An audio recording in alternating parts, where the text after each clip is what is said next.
At the farthest boundary of creation, past the seventh heaven, the angel Jibril stopped walking. He told Muhammad that if he took one more step forward, his wings would burn.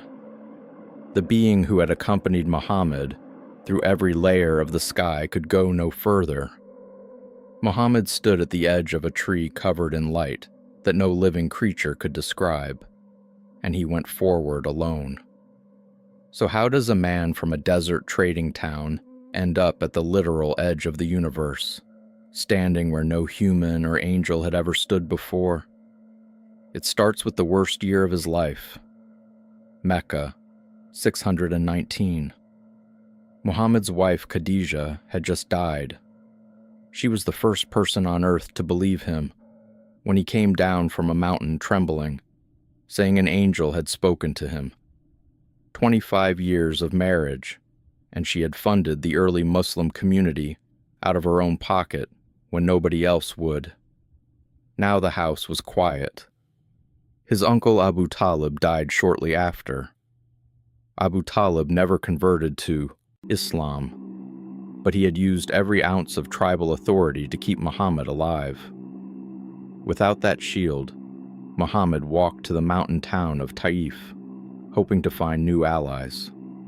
They sent their children to chase him through the streets and pelt him with stones until the blood soaked through his sandals. Islamic tradition calls this the Year of Sorrow, and according to that same tradition, God's response to Muhammad's lowest moment was not another revelation delivered by an angel. It was a personal invitation. Come to me directly. Weeks later, Muhammad was sleeping near the stone walls of the Kaaba when Jibril appeared. The angel opened Muhammad's chest, washed his heart with Zamzam water in a golden basin, filled it with faith, and sealed it shut. Islamic sources say the same procedure had been performed on Muhammad as a child, as if the human body needed physical preparation for what it was about to endure. Then came the Buraq. Classical hadith describes a white creature, smaller than a mule but larger than a donkey, each stride reaching the farthest point of its gaze.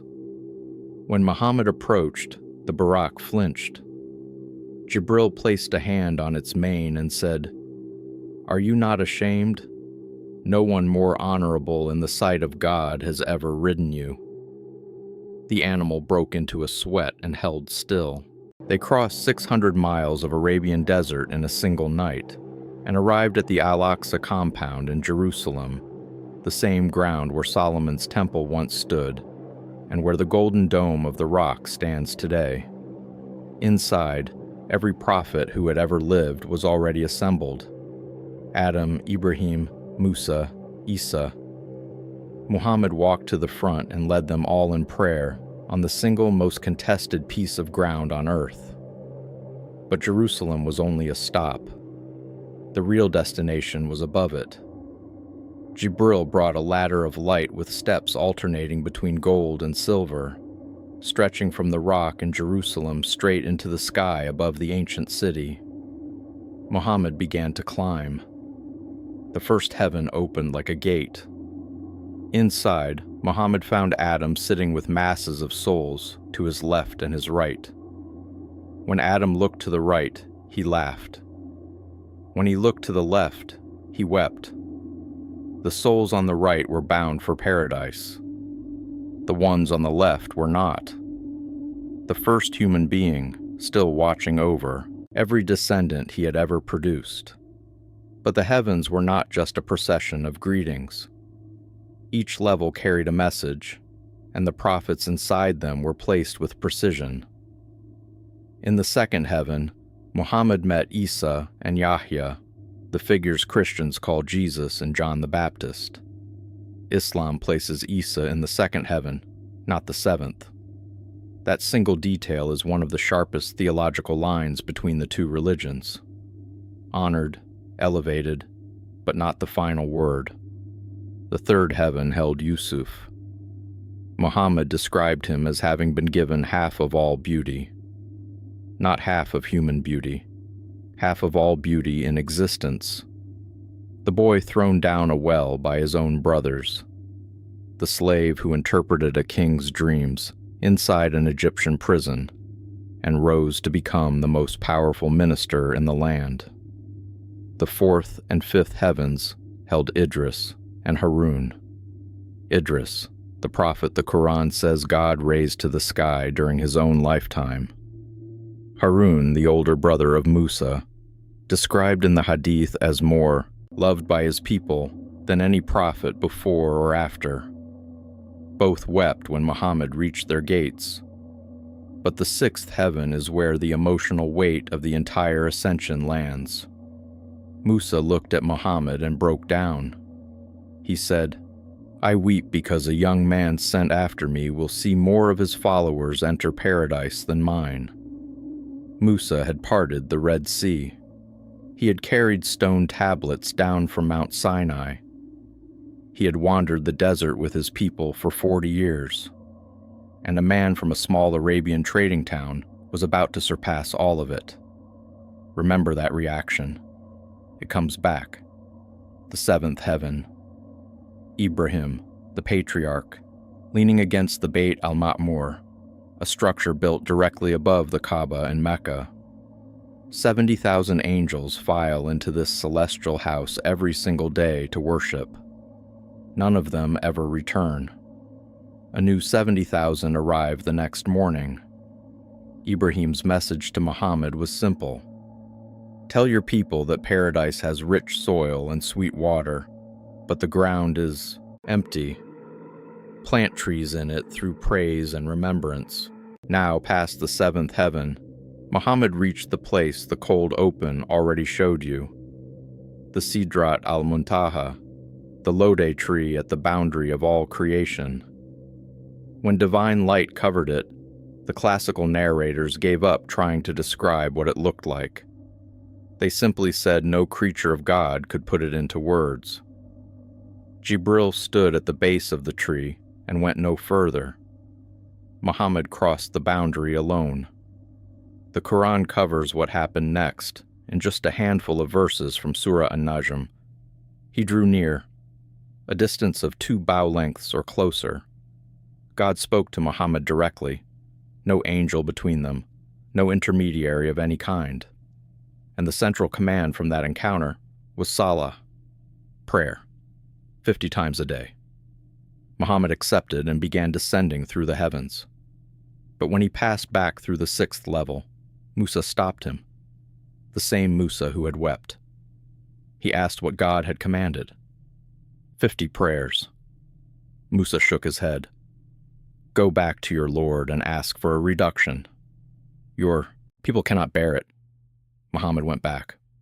God reduced it to 40. Musa sent him back again. 30. Back again. 20. Again. 10. Again. 5.